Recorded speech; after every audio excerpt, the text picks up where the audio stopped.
Hello, welcome back to FM Synthesis 101 at Sonic Academy. We're going to look at the internal structure of an FM synthesizer now. If you've watched the previous episode about subtractive synthesis, you'll know that a synthesizer is made up of several individual elements like oscillators, filters, modulators, amplifiers, mixers, and how these are wired together defines the way the synth works.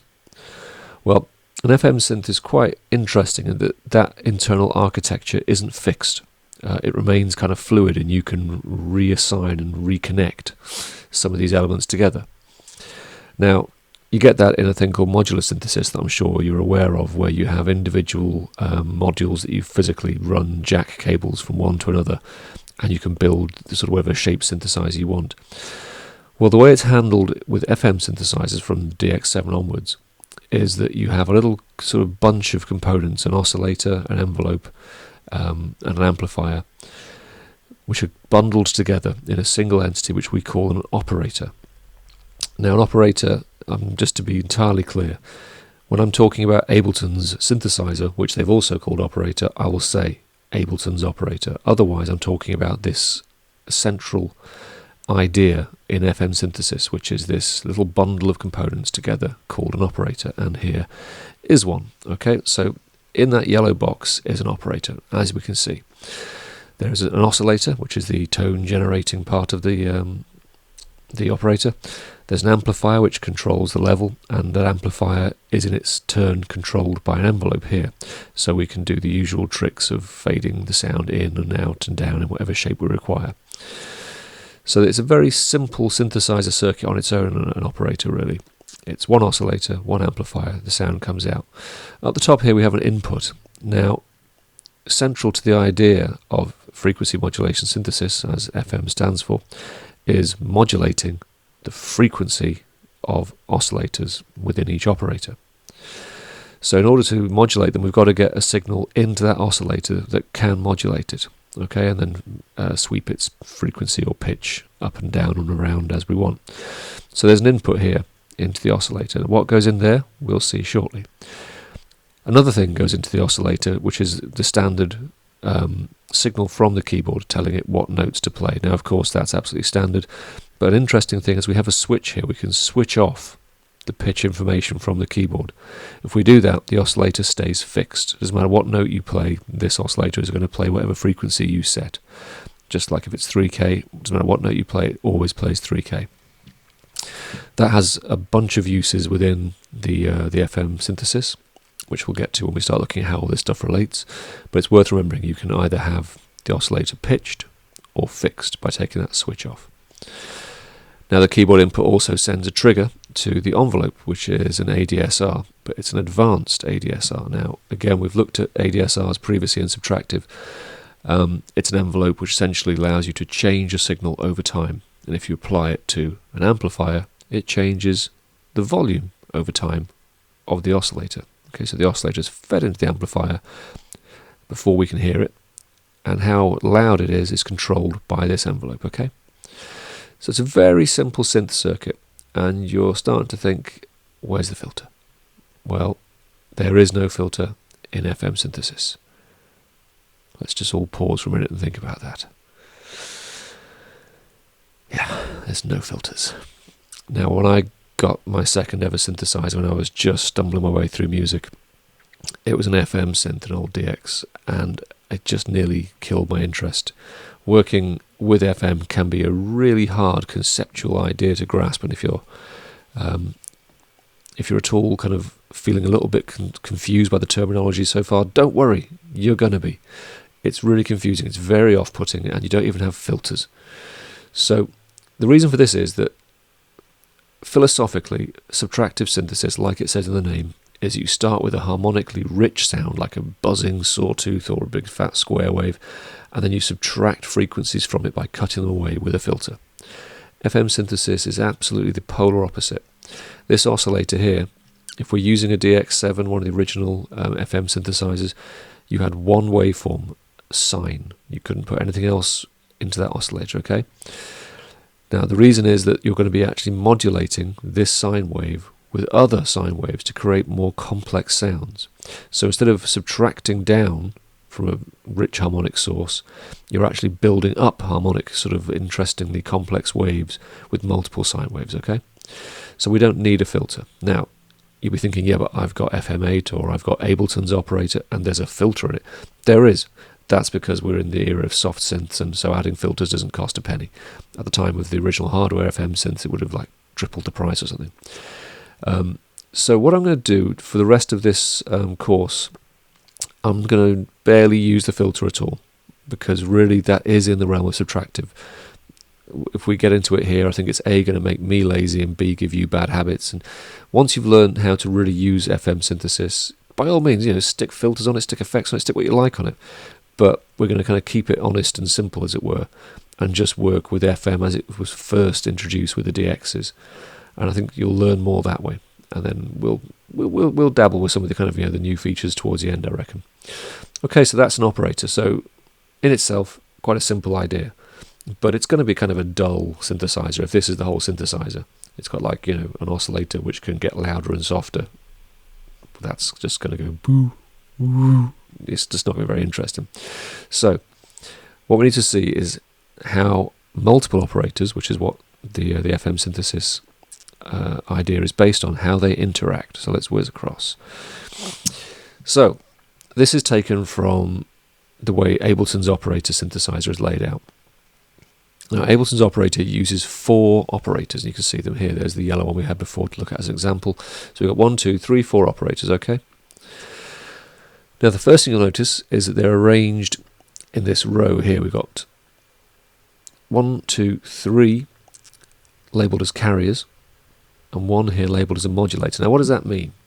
Okay, now, this whole layout is called an algorithm. It's a way that the operators are patched together, and you can see that the red operator is being fed down into the input of the blue operator. Okay, so the output of the red is fed down into the input of the blue, and these other two are just standing alone. So what this means is if you set the frequency of these oscillators, this one and this one, they're just going to play sine waves. Nothing complicated. They're just literally going to play whatever interval you put in there. If you set this one 2 octaves above that one, then you get a nice simple little sound you can play across the keyboard. Okay.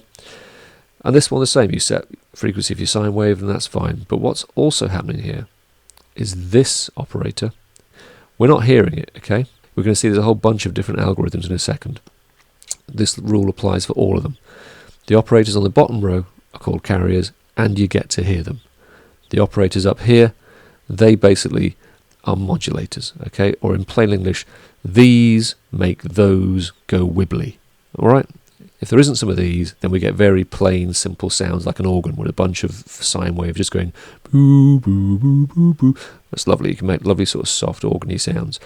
But if you add or put an operator on the modulator row, feed it into one of these, then this oscillator is going to create vibrato in that oscillator.